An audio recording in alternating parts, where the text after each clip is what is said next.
তো গাইজ, তো আজকে দেখলাম আমাদের একটা হলিউড মুভি ইমাকুলেট, আমাদের না বিদেশি মুভি ইমাকুলেট দেখলাম। তো ইমাকুলেটের কাহিনীগুলো একটু অন্যরকম ছিল, আমি তো প্রথমে বুঝতেই পারিনি, কারণ ইংলিশ বইয়ের জন্য আমার এত ভালো লাগে না। আমি ভাই ওল্ড স্কুলই ঠিক আছি, হ্যাঁ, কিন্তু একজন সাজেস্ট করেছিল তাই দেখেছিলাম। এবার কেমন লাগলো মুভিটা? এবার মুভিটা হচ্ছে একটু বুদ্ধিমানের জন্য। হ্যাঁ, মুভিটা একটা নানকে দেখানো হয়েছে, যে নানগিরি করে।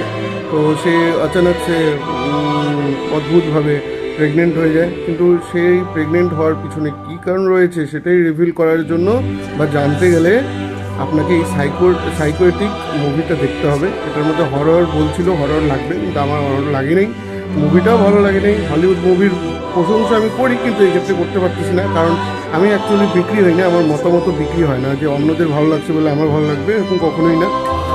ব্যক্তিগতভাবে আমি খুব স্বতন্ত্র, আমার অত ভালো লাগেনি। আপনারাও না দেখলেও চলবে, দেখবেন না প্লিজ।